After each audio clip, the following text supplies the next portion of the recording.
Hi, Mom. Oh, you missed the best 5 right. minutes of the show right there.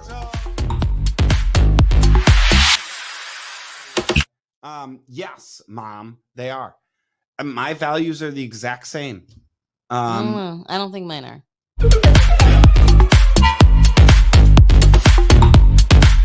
Because I feel like you can sit in a room somewhere and learn a bunch of information, but there's only so much stuff that someone could say during, you know, one of those breakout sessions or something when you're at like a lunch and learn or you're at...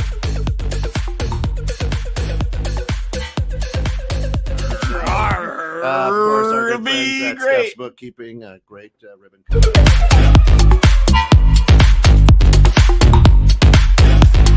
Getting distracted and just tell your story. And we sent them flying.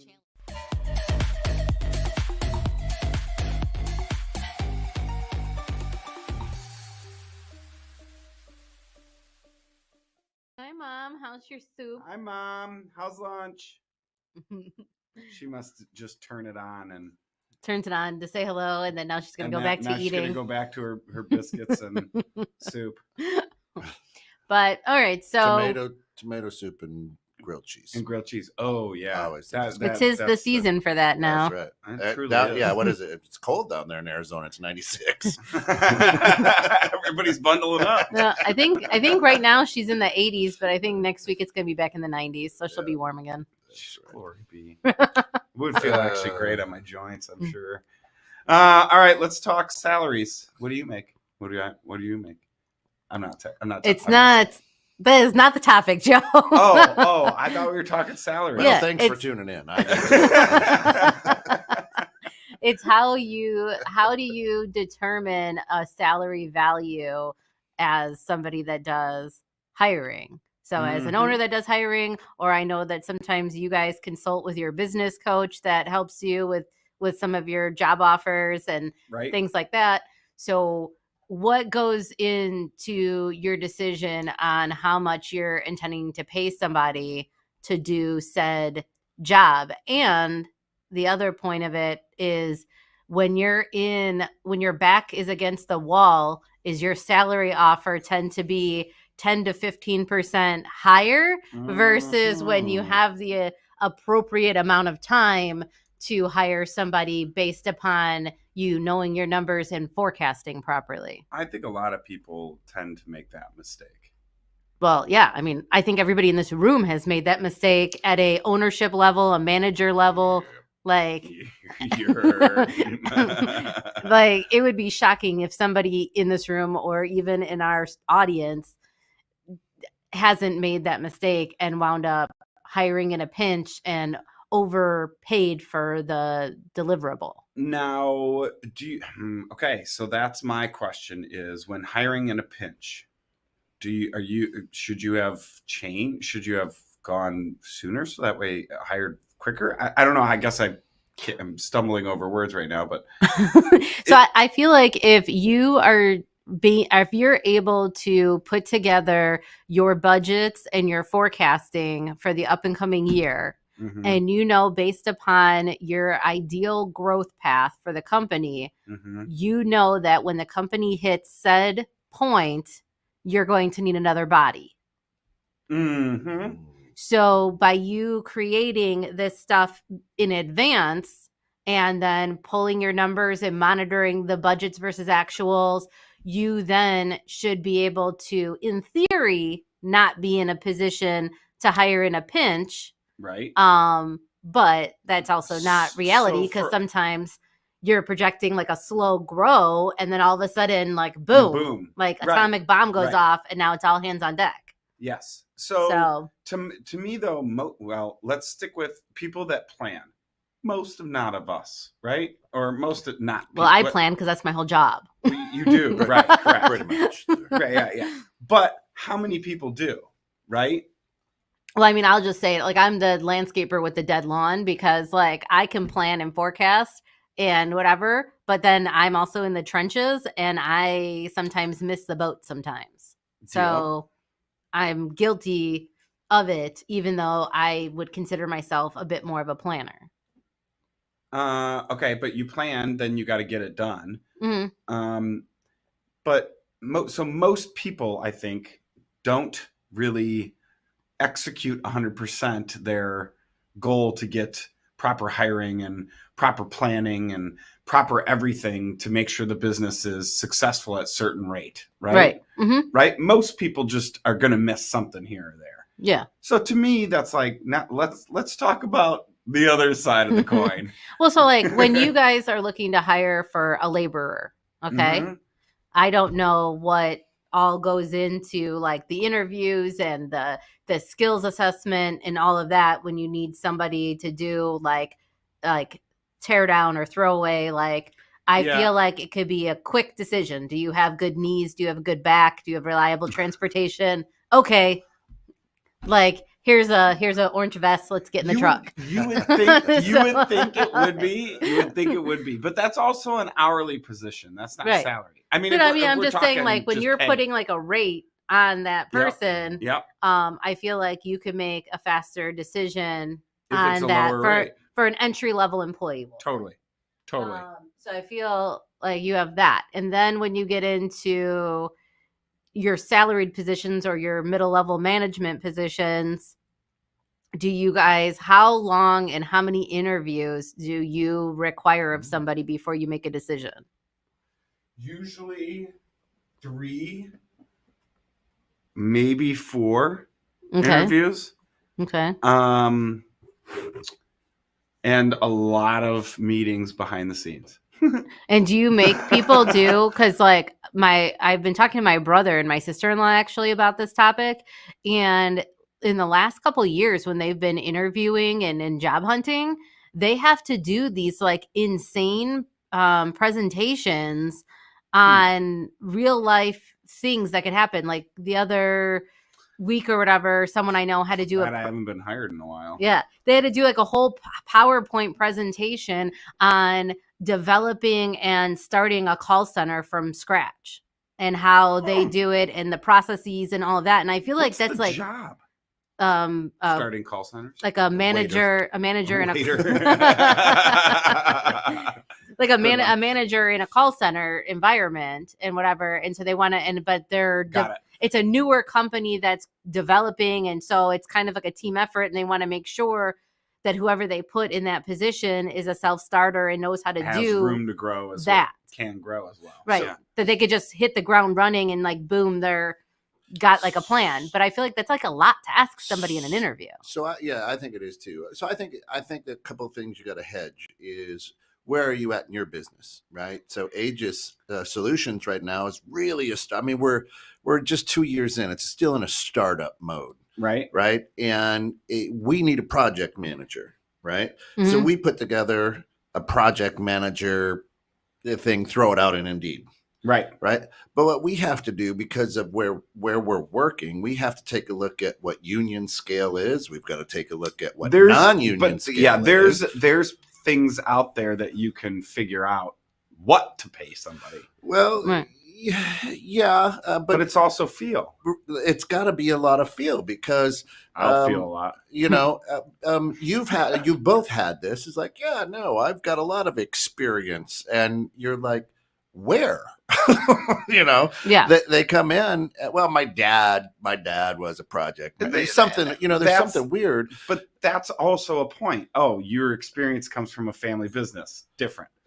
Those are like, that's kind of the needle moving in my, good on the left, bad on the right. And you work for your parents, or you have 10 years experience. Good. But it was your parents. Bad. Yeah, but I think you gotta find that fair medium and say, listen, hey, and we're gonna look at this, in 6 months or 3 months. If we're rocking and rolling, if you're crushing it, we're gonna adjust at that point.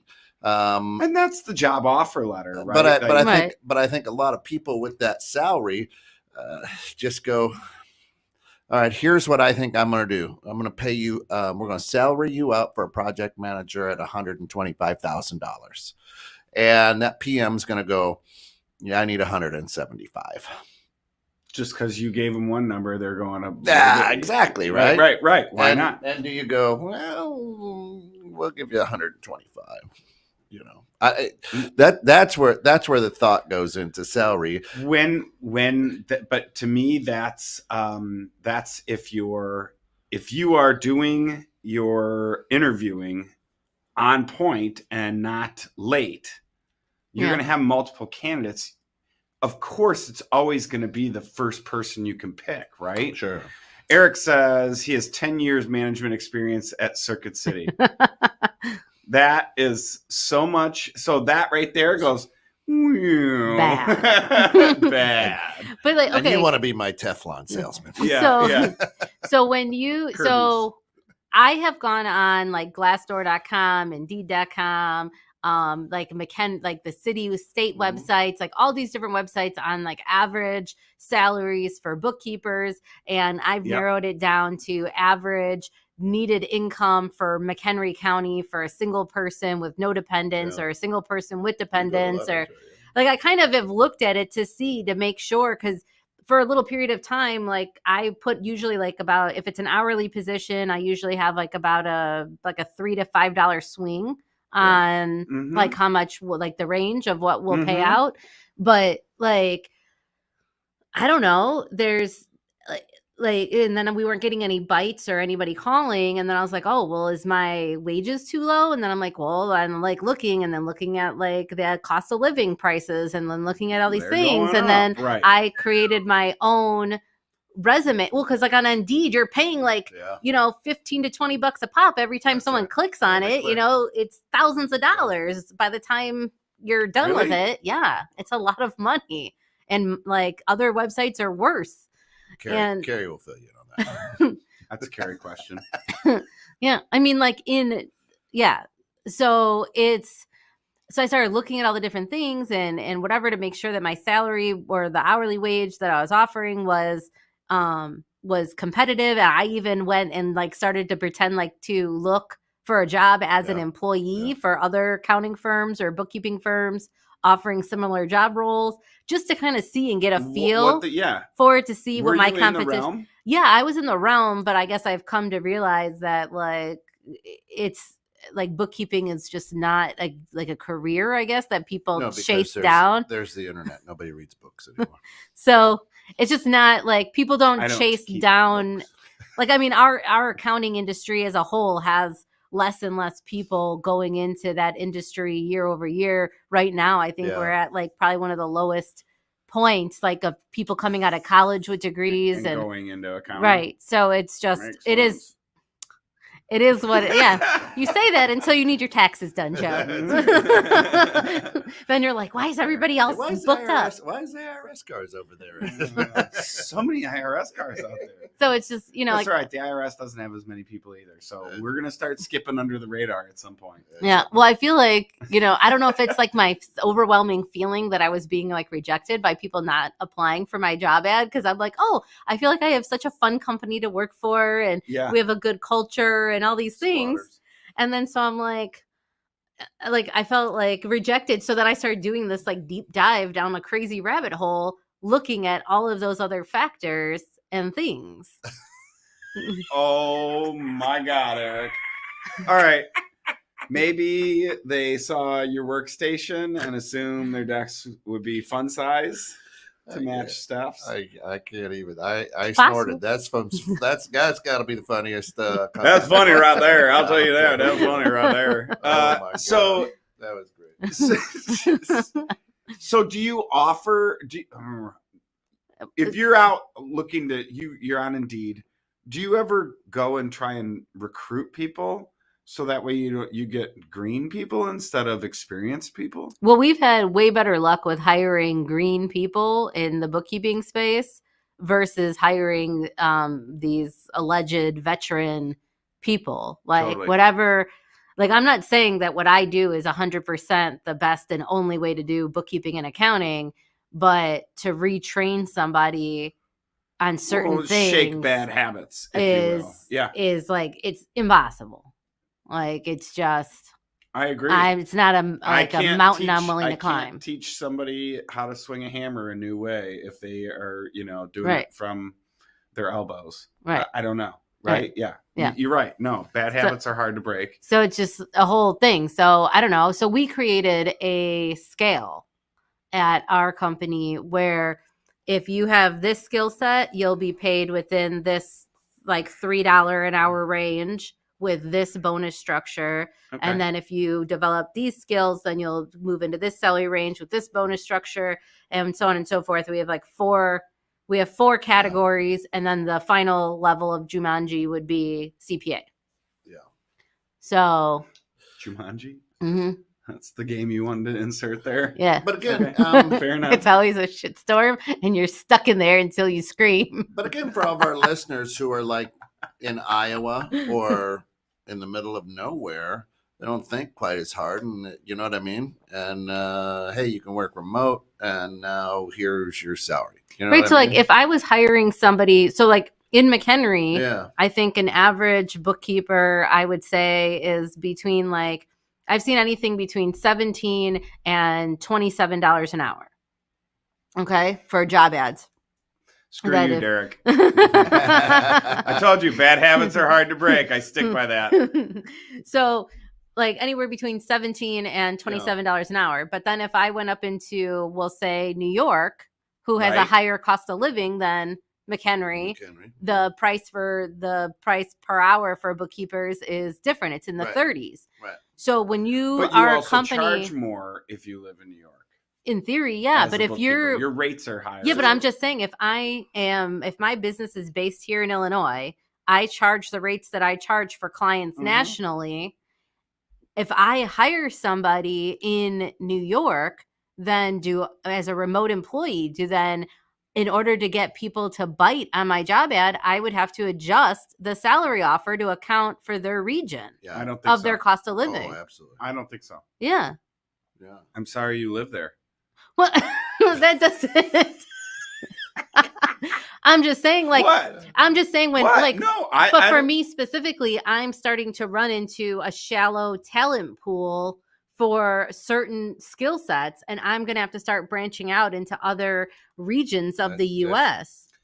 Eric, leave that one alone. The shallow end of the pool. That's Just the only place she can reach into the pool. That's right. But you know what I mean? Like, She thought it was But the deep hang end. on. Even though you're going neck deep into the shallow end, mhm. On her tippy toes. wouldn't now that you expand and you go out and you're going to find more people, right? You go out and find those people. You're still going to be able to find somebody that's not in New York, right? There's so many other places. Well, I'm that just are saying, out like, there. in an example, like if I start hiring remote people, I would have to offer them a salary based upon their region, or if anybody knows out So- there, is there I like don't think so. a right now- remote salary website where you can compare? Right now, we Bye, Mom.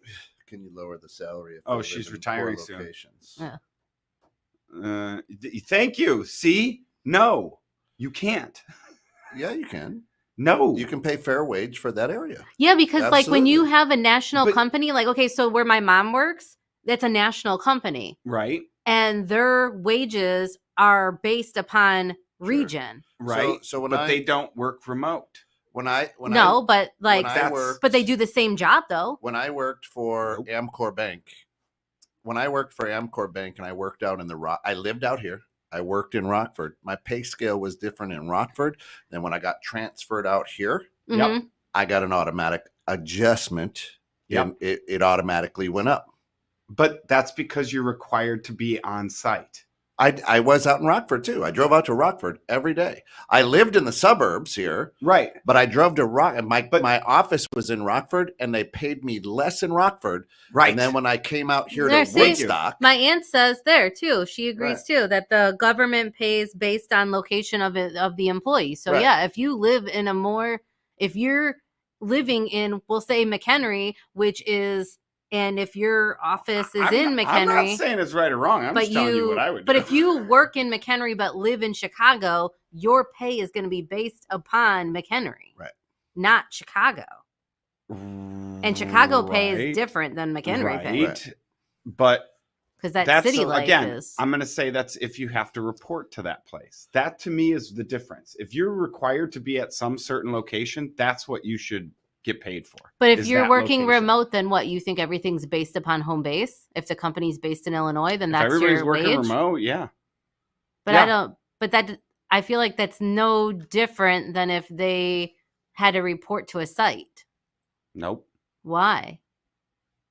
What do you mean? Why are you saying it's not different? Because if they're in New York and they have to pay New York cost of living, you as an employer don't have to hire them. But that's if they're required to show up at a location in New York. So, no, I'm just saying if they're living there and you hire them there. Right now, there's a job going on in Indiana, and it's a big job. And the techs out there who are being hired are going to work. And let's say they work for Stephanie's construction company. And while they're on the job site, Joe's construction company comes up and says, hey, Kent, we'll give you an extra $100 a week. They're walking away from you on the job and going to work for Joe. Right. So I think when we're talking about salary and the thought you put in it, you've got to go, okay, what's going to keep my person happy? Correct. And working for me, because otherwise then now they just walk out on you. You show up there tomorrow, you see Kent working for Joe in Joe's shirt, and you're like, what the? And then he's paying me an extra $100 a week. And then you're going to be like, listen, I'll give you $50 more than he is an hour. And then I'm all right, Joe, gotta go. I mean, there are work sites like that. Oh, 100%. I know a few people that work in those downtown unions and things like that. Yeah, absolutely. To me, though, if you're required to be on a location somewhere, that's it. If you're not required, where you choose to live is your choice. Yeah, but what if you as the employer? But what happens if you need that talent and you're not finding it locally sourced? Then you pay more. That would be paying more, but not saying that I'm going to pay, for you to live in New York. I'm not paying you that much. Not union sites. What? My mom's saying that if it's a union site, you're not going to have people flip-flopping so much because they're part of a union. Oh, yes, you are. Yes, it is. You do get that up here. Maybe up here. Maybe not in Arizona. You sure do. The big thing, though, to me is, and this is where, that's that gray area or that those decisions, right? Hey, if this person has the qualifications, good. I'm going to up the pay, equally, that I feel is just. But if they don't, bad, whatever, I'm going to lower the pay.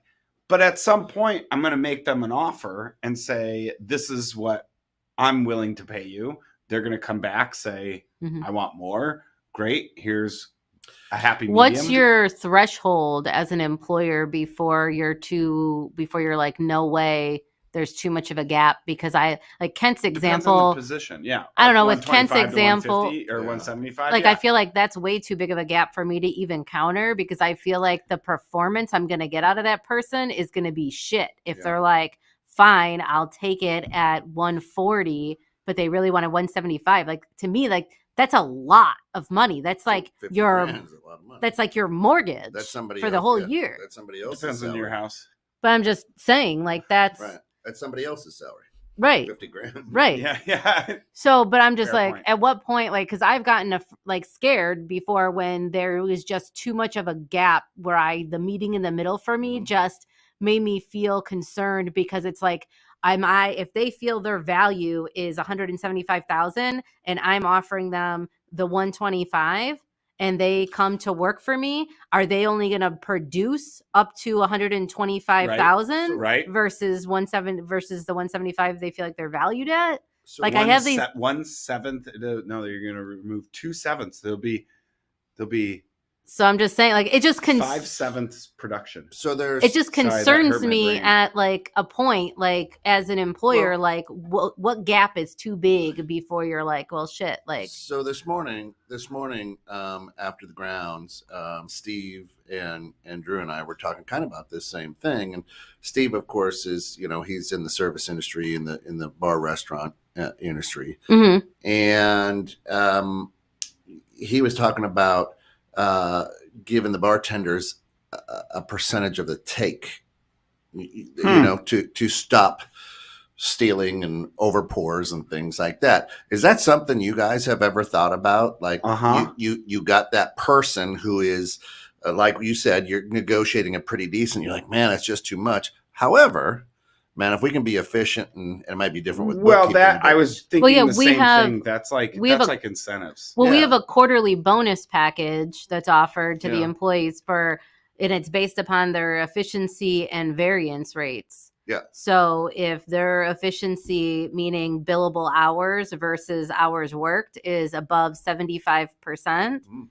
for the month, Yeah. or I'm sorry, by the week, So you give them then they get a bonus for that, because that means that they build out more than 75% or more of their work week, which then they get, a bonus for that. If the variance is our planned versus actuals. So if they're able to correctly finish a file below the allotted time Yeah. that we have for our flat rate, then there's a little bit of a bump for that too. Yeah, I like that.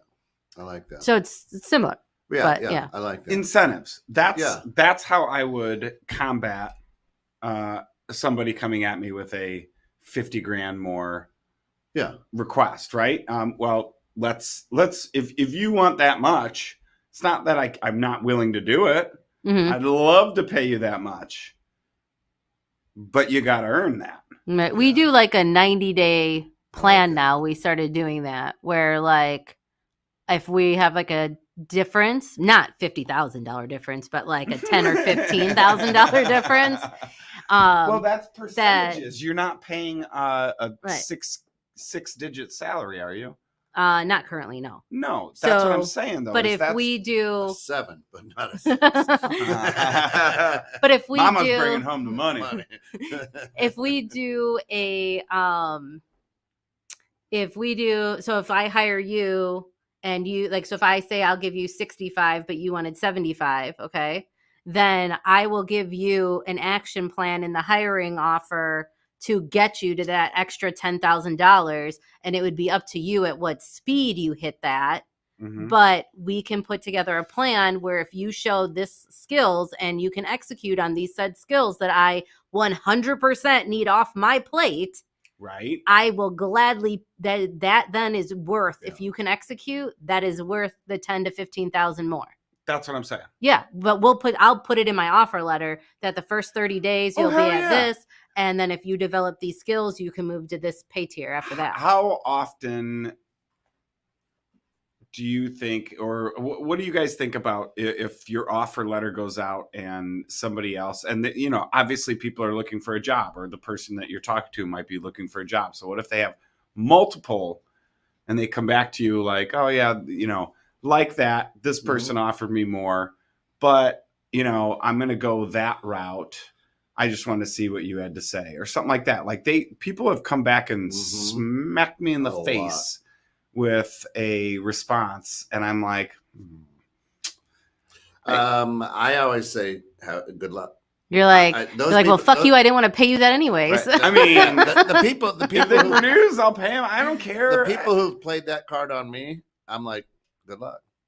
I don't know. Good luck, right? Like, if you're not gonna be, like, I've told people, like, so everybody's had an employee shop around when they feel like they could get a more if they could get a more competitive rate. Yeah.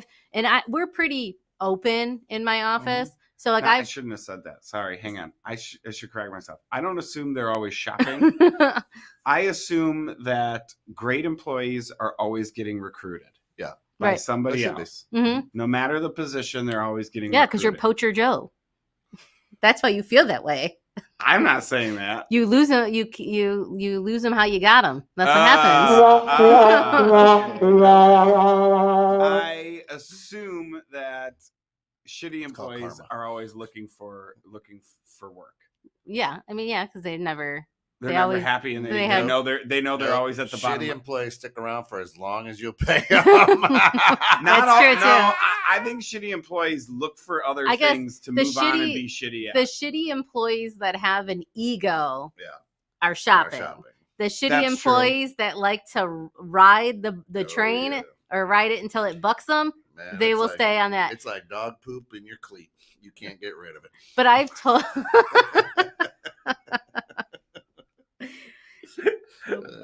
But so- that's a good one. But so Keeping that I've one. Hey, I've Shayna.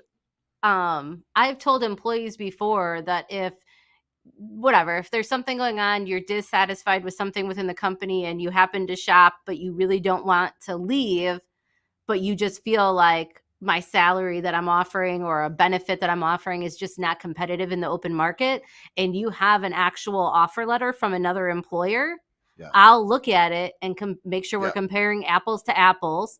And if I'm able to meet it or beat it, I will. If not, then Shake you hands know, and good luck. then good luck on your next venture. Shayna says, Yeah. if someone takes an offer 50,000 below and takes it, it's likely another non-monetary driver. You can't pay for integrity, so you'll probably get the same version either way. Very, very great point. Non-monetary drivers are huge, and that's something that we really try to figure out. Well, we went through that in the teens, right? The 20 teens, where Google, everything was open and you could take a nap and you had yogurt and cookies and open floor, and it was all kumbaya. But we saw that didn't last forever. I mean, Right. it is you both have great cultures in your businesses. That keeps people around, but it's not, hey, let's get hammocks and take naps at 2, Nope. Right. You know what I mean? Absolutely not. But you both in your businesses take great care of your employees. You do extras for them. And I just have to make a point to Yeah. Derek's point. If somebody were to say that to me, I'd go with what he says and do a Mortal Kombat uppercut from Finish way- Raw. All right. Yeah, I agree 100% with that. Okay, so like let's say the going salary is $20 an hour Yep. for somebody to come in Okay. and do said job, whatever the job is, Whatever, 20 bucks correct. an hour. Correct. But you as an owner are drowning with what you have on your plate. Mm-hmm. Somebody comes in, you see that they have some skill, have the skills to Potential. fit that $20 an hour, but you really need somebody to take it off your plate. How much more do you value that as an employer? If you need something immediately taken off your plate, but you know the going rate is 20, how much more are you willing to offer them per hour, or how much more salary per year are you willing to offer them based upon how they interview and their skills assessment test? Depends on the task. What do you mean? Like if that I you gotta have take off my plate. if you have all this stuff on your plate, Yeah. Okay. Am I giving them meat and potatoes and Yeah. vegetables? if they could take off, if you see they come in, they I meant- interview. I don't get to eat anything? Why? No, you don't need to. But so if you Okay. are, The green beans. You're getting rid of the green beans. I'm hungry. I'm hungry. but if you're sitting there and you know the going rate's $20 an hour, they know the going rate's $20 an hour, they come in there with the expectation of the $20 an hour, but you want to sprinkle just a little bit of extra responsibility onto them based upon their skills assessment and interview, like, do you value that dollar per hour like at like 1.25%, or do you value it You're at going straight bookkeeper right now. She is. Yeah, that like, okay, I'll tell you this. It's not 1.2. It's always Spidey sense. You always get that sense and that Always. feeling when someone comes in your office. 100. You could tell as soon as they walk in, and just their body language when they sit down, you're like, oh, I just wasted 20 minutes of my day because now I have to sit here and do this stupid interview, and I hate this Yeah. person already just by the way they sat down. So the How many American times way- has that happened to you? a lot. I just say I'm done with this So interview. the American, That's hilarious. I'm like, I'm done.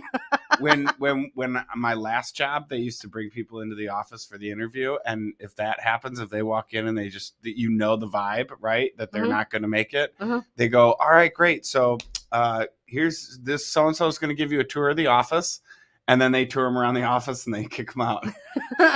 It's literally like a 2-minute interview and then a 20-minute tour, and then I'm like, they're out. I'm like, we're not. I'm like, I'm not gonna waste my time. I'm not gonna waste your time. Like, we're not a good fit for each other just based upon this energy. So like, it's not to answer gonna work. that, the American answer for what you just asked is, as long as you aren't complaining, taking that off my plate, I'm going to continue to pay you the same amount, right? When you complain, then I'm going to print you out a successory, put it in a frame and say, Joe, you're doing a fantastic job, buddy. I really appreciate everything you're doing. Here's a Subway, right?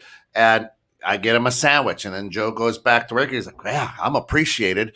And he's still doing the more work that he signed up for the same price that I pay him, just because I gave him a quick handy sandwich. I'm glad you said sandwich after that. Yeah, Derek has a point too, that if are taking those things off your plate, creating more money opportunities for the business, because then it's worth paying more for that employee. Yeah. I mean, if it frees up your time to do money making things as the owner, then or if it's a point where you have to literally great. That's so true. 80% fall for the sandwich. They do. Oh, he bought me lunch. They do. Yeah, I love a good sandwich. God, well, tomorrow I'm taking my whole team to the sandwich shop. No, we're going for employee appreciation, since we're not going to QuickBooks Connect this year. So we got a suite at the Chicago Fire at Soldier Field. Fun. So we're going to do that. So and I just ordered all the sandwiches. Should I have ordered something different, like some artichoke dip or something? Like, I don't know. Roast beef. You need to order the roast beef. You should have sprung for the sparkling water. I mean, I think as you mentioned earlier, culture, we do those kind of things anyway, right? So it's not like that's the intrinsic, the other drivers, right? That that matter to that matter to other people, right? Like, not everybody's driven by money. Right. And that's why I think that salary is a big thing, but it's all the other stuff too that makes sense. What? Just make sure that there are cookies. Oh, I did order a cookie and brownie platter. It was $160, Derek. So I'm glad you brought that up. It was very ridiculous. expensive. So I'm glad you brought that up, and it's a question that I want to pose to both of you. When you are looking at someone's salary, is it salary to get by, or is it salary to get ahead in life? So in other words, let's say the average salary in McHenry County is $60,000. Are you going, I'm going to give you 70, so you should be able to get ahead a little bit? Or are you saying, here's what should give you a comfortable life? I think that, much to the point we made earlier, if you give them incentives to do better and they are making you more money, you really have to know how much money they can make you, right? There are positions, this is a great point actually, there are positions out there that directly make you money, right? Billable hours, sales, right? Whatever it may be. Those are things that directly make you money. Technicians for us, laborers, right? Whatever. But then there's things that don't make us money. Positions. Office manager. Sure. Bookkeeper. Oh. Sorry, my mic was on. That was rough. But you get what I'm saying, in the sense of, like, that's true. To me, you have to understand the position, and if you hire this person, what is the benefit to hiring them? Is the benefit that I pay somebody $60,000 and I get an additional $300,000 or $500,000 in sales? Right. Well, that's a no-brainer, right? Is it that I have tons of work billable hours I can get done, but I don't have enough people doing the billable hours. So if I immediately hire somebody, I immediately can get more billable hours done. That's a benefit. But an office manager, that's a little different because they're not directly making you money. So it depends on the industry, but yeah. True. Yeah. Well, because I mean, it's like a lot of it, like their job and role would be client retention then. Client retention, client experience for clients that have reoccurring services with you. There you go. But like if it's like an emergency situation, doing the work. It's like different. They're not doing the but work. They're the front line in the aspect of who your client's going to call directly, who like, so like They're if the you're like hostess. if you're like a landscaping service or something like that, then, like they're going to call the office. They're not going to call the technician. Totally, but that's and like so a like project that, manager. Right, but that experience and that interaction that they have is going to determine, because I don't know how many people have had this experience, but I've been to doctors' offices and their front office is horrible. I love the doctor, but their front office is horrible. I'll go find a different doctor because I talk to the front office more than I talk to the doctor. Right. And those are like receptionists or whatever. I don't even like sitting in the waiting room in those gowns. You sit in the gown? He brings his I own. bring my own. You bring your own? You wear it in? I drive down the road with it. On my motorcycle. Window. Yeah, I was gonna say windows open, but motorcycle's better. I like that. He's like, Good visual. He's Good like, visual. He's like, there's no way you're gonna charge me for this gown. I'm bringing my own. Bringing my own. I've seen what you bill my insurance company. My insurance for this. Well, here's what I think too, because I've been in sales for a long, long time, and I've worked for companies where the base, you can't survive on the base. Correct. That's right? my point earlier. And I think that's more defeating. You got to be hungry. I think that's more defeating than having a base that you can survive on. Yeah. And not have to worry about bills and then go to work and kill it. Right. So I've worked for both. And it really depends. It really depends on the salesperson, because I've seen I've seen salespeople who are like, I'll go straight commission and I'm going to go to work and I'm going to hustle and I'm going to kill it. And I've seen people like, I can't survive like that. Well, and then they're driving Uber Eats at night. Risk adverse. Yeah. That's how much risk the person, and that's knowing the personality and then figuring that out during the interview. If we're really talking about it, right? Like how much risk are you willing to take when it comes to your salary? So it says, are you mostly aware of what your competitors pay? I feel like I talk to other accounting firms and stuff. You mentioned that when you were doing your interviews and whatnot, you went onto multiple websites and did so much research. So yes, you should say, yes, I do. I mean, yes, I am. Yeah, but I mean, I have a good rapport with a lot of other local accounting firms. I feel like I have a good rapport with a lot of them. And we talk about employees and new hires, and we kind of bounce things off of each other and stuff. So yes, as long as we're both being honest with each other, then yeah, I would say I have a pretty good idea of what my competitors are paying. But the big difference is that since we are not a heavy tax firm and we're heavier on the bookkeeping side, our rates will be maybe on the lower end. Our pay rate will be on the lower end of like an actual heavy tax company firm where they do a lot of tax work and a minimal bookkeeping. Yeah. Because, the bill rates for taxes are getting, well, nutty in my opinion, but I mean, whatever. I mean, when it comes to salary offers, I put a lot of value on it, right? But to Joe's point it's the discussion that you have in the second interview to really understand, right? Because everybody comes in the interview, professional interviewers now, and they've Googled the Glassdoor or whatever, and they go, I should be making this, right? The hardest ones now are the kids right out of college. Got my degree in accounting, and they want like $100,000 coming out of college. Like what? Like you don't even know what a debit is, and those are the hardest ones now because you got to kind of slap them and go, Yeah, that's not what the Eric right now in the IT industry, right? For the Yeah. last 10 years, go in and get into IT. Well, now there's so many IT Correct. techs out there Correct. that literally it went from probably an $80,000 a year job down to a 40. Right. Just because there's a flood in there, right? Right. And everybody and their mother now is an IT tech. Right. So but that is the tough part about it, and how I value. When I would hire in the financial industry, I knew what the pay scale was, what I could get away with it. I didn't set it, right? The big banks set it.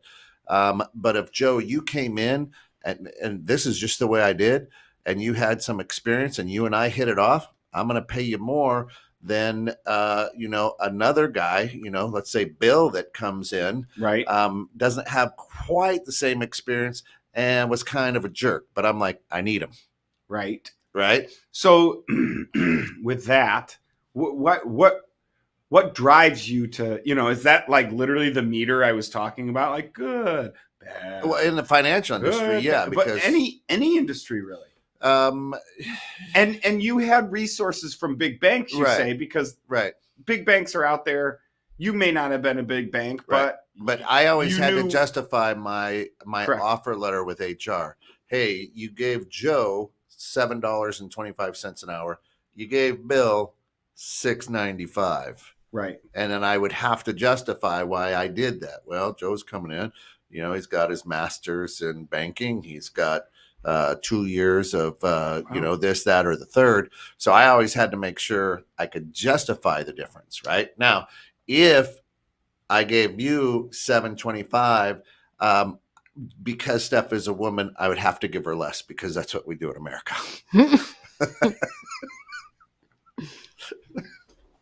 Can I say that? She might have a lot. That came out so quick and smooth. She's probably out so quick. She's probably more qualified than all of us, but she's gonna get paid. 100%. No, Anyway, I'm more kidding. qualified than she is. Listen, people, I'm kidding. Please send your hate mail to Banking. Kent at 2. Banking. Just I know how to put money in and take money out. I'm a good banker. That's it. I apologize. Send your letters to Kent at 216. Yeah, all of them. Please, flood his inbox. That's right. Hate mail. Have you ever hired somebody kind of like that they interviewed amazing, their resume was, really good, and you hired them at whatever salary, and then you're like, I'm not getting that level of production for that value. So do you fire them, or do you offer them a reduction in pay and put them on a training program until they get to the skill set that they were supposed to be at for the job you hired them? Yes. To both?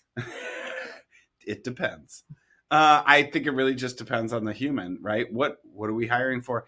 If I hire somebody, we went white. Well, blank. what happened? Sorry. Holy crap. We're good. That was bright. If we hire somebody and they don't perform to expectations, there's going to be a write-up. Right. But I mean, like, do you think it's just through disciplinary do you think actions. it's just better to like just cut bait? Or do you think a demotion by technicality? Illinois is an at-will state, so you could fire them I know. whenever. I know. That's why I said by technicality, I could just cut bait. And I have done that. And then you got sued. Nope. Oh. Nope. Because what they did was enough to warrant the firing. But that being said, most of the time, because I don't know, my wife and I are very like, I don't know what you call it. We give people chances, right? And so because we give people lots of chances, we'll walk through the write-up and figure out a plan, but it's open communication with them if they suck. Yeah, I don't know. I feel like I have a 3-strike rule, and it's not necessarily you have to do the same thing 3 times. It's 3 different things, but 3 things. It just depends on how much. Because Again, I'll do like I've tried big to the work strike on like is. not being like a super asshole and being like aggressive. So you're not going to react. So I'm just like, hey, I'll send out like a group email and I'll be like, hey guys, let's make sure that we're doing this, this, and this. I've noticed that this has been a problem in the last week. And then like, if there isn't like corrective action or people that they don't come to ask me if it was their stuff, because usually the people that care and are concerned and trying to do a good job, they'll come to you and be like, hey, was it my stuff? Did I do something? Like, how should I do it? Yes. If it's somebody that doesn't give a shit, they'll just let it go into the wind. So I count that as a strike. Like, I will send off the email because I feel like I give everybody 4 pages of documents that are bullet pointed. So it's not paragraphs. It's 4 bullet pointed pages. 6 font. Of Did you see my eyes? Like 4 pages of bullet points? Yes. Of your Double daily. spaced? No. There's your daily expectation. Oh. Like you come in. This is like when they get hired. Yeah, so you come in at 7 a.m. Okay. You leave at 3:30. Like the email you send when you're like no, pissed off at something I'm just saying that somebody's doing, you send a 4-page email. You get like the performance notice of the pay scales and where you could be. Totally you get understand that. Your day-to-day stuff and expectation and deliverable on your daily stuff. On a weekly basis, because I print it and tape it to the wall for everybody to see everybody's efficiency and variance numbers. So we all see it. It's all very so when you're not hitting it. And if you don't, I'll come to you and ask you a few questions. And usually everybody knows by now after you've worked with me for more than 3 days, if I'm asking you a very specific question, I already know the answer. Right. So right. We've gone over that before. That should be in the intro. Take my helpful hint that I'm telling you that this is a problem. Let's get together and get it fixed. If you don't want to fix the problem, well, then I can't deal with you. That's to me what I was saying. If we get together, we're going to talk about it. We're going to figure it out. You're going to know that there's a problem. Yeah. And if you know that there's a problem and you continue, there's a certain point where it depends on the infraction. Well, it's just I feel like it's just with my kids or whatever. I'm like, don't put inside out socks in the hamper. That is so annoying. Put your socks the right way and then put it in the hamper. But why? Because then I have to. But they get dirty on the inside. That's where your feet sweat. Yeah, but I have to then, after I wash all the socks, I have to then unfold them all in the other direction. I suppose you wash the towels after people get out of the shower too. I mean, they're clean. Those towels should never once be dirty. used, washed. That's right. Wait, but I'm just saying. Wait, okay. I feel back to the sock thing. Hang on. hey, you know what? In my house, I was like, good. Now you're doing your own laundry. Hey, thank you. That's what I just feel like if there's just these little nitpicky things, I hate bringing them. I hate having the same conversation more than once. Yeah, and it's 3 weeks after she tells me that she goes back and starts doing the laundry because I smell horrible because I'm lazy. Mm-hmm. Mm-hmm. I just go out and buy new clothes. I go to Menards. That's it.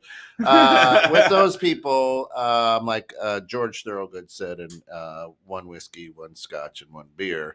If you got my rent on Friday, and Friday came and went, I didn't have the rent, so out the door I went. That's where those employees go. That Friday comes after you talk to them. I just feel like if you can't do the little things right, how do I trust you to do the big things right? Yeah. And that's just Shane, I have a whole SNL skit waiting to happen with Steph as the main office character. Who should I cast? That's funny. That would be a good one too. I think you'd be played by a good Amy Poehler. Oh, she would be good. Amy Poehler would be great as Steph. Yeah. Bowen Yang. So we're coming down to the end here. How often do you guys go out and look for new salaries, or not new salaries for you, but go out and look and see what people are getting paid? Because we've talked about doing it and everything, but how often do you do it? Do you do it just when you have to hire, or do you do it?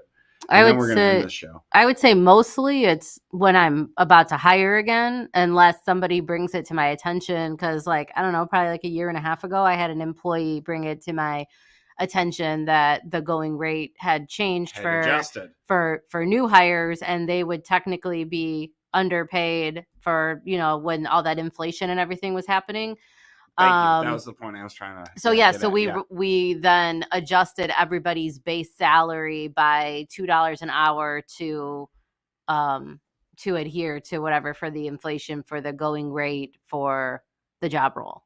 Love that. Not every employer would do that, or should they feel compelled to have to do that. But if you want to keep the people that yeah, absolutely. You know, then that's what we did without, you know, because I look at how much money it would cost me per week to give everybody that $2 an hour bump versus the cost of losing them, having to scramble every month to get the deliverables done, and then the cost it takes to rehire a new person. Like, like that that was like money well spent on the $2 an hour. It was horrible. I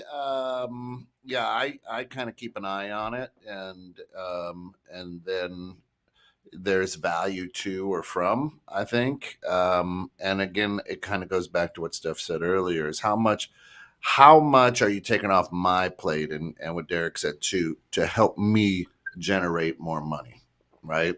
So that could be very important to me. Or how much are you taking off my plate so I don't have to be here till midnight every night?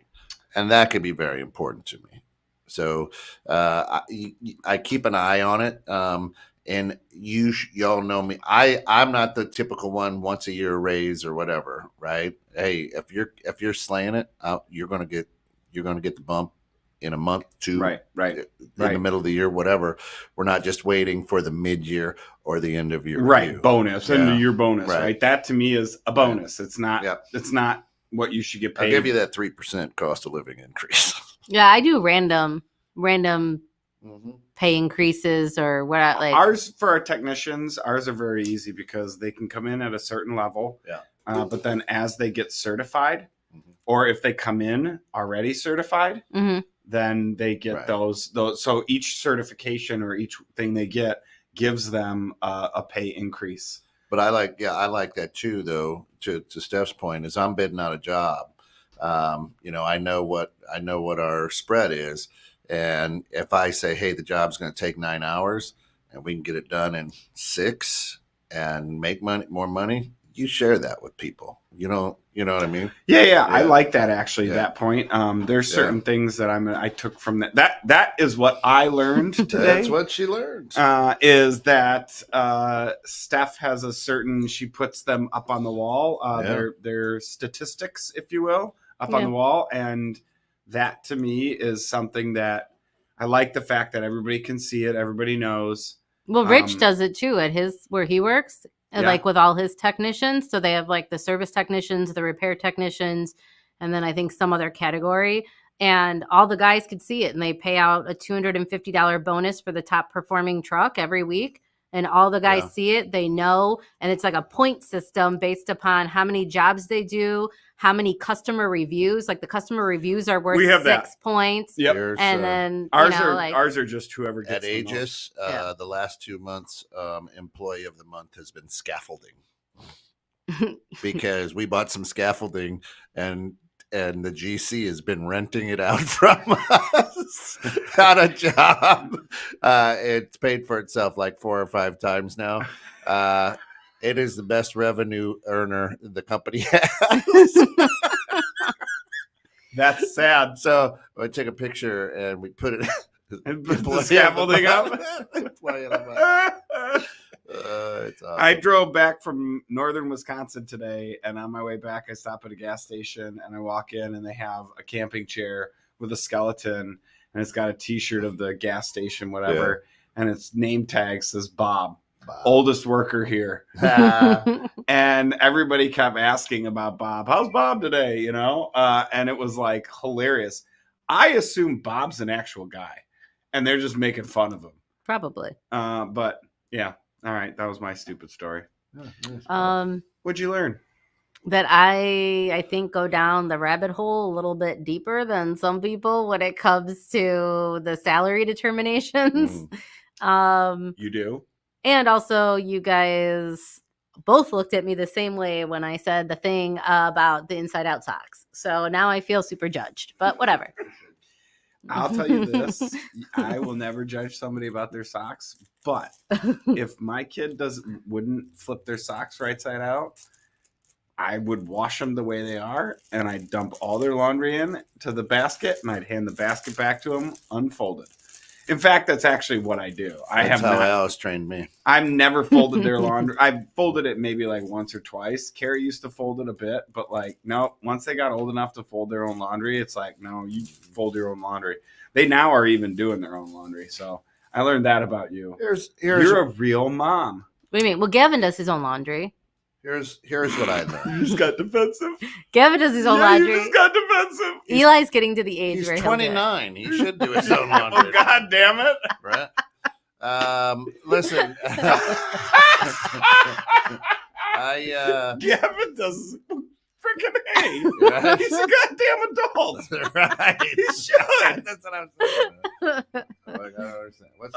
Who's calling? It's potential spam, my good friend. Oh. We get a lot of calls from potential. All right. So what do we got next week? We have what? The devil you know The devil versus you the know. devil you don't. Yeah.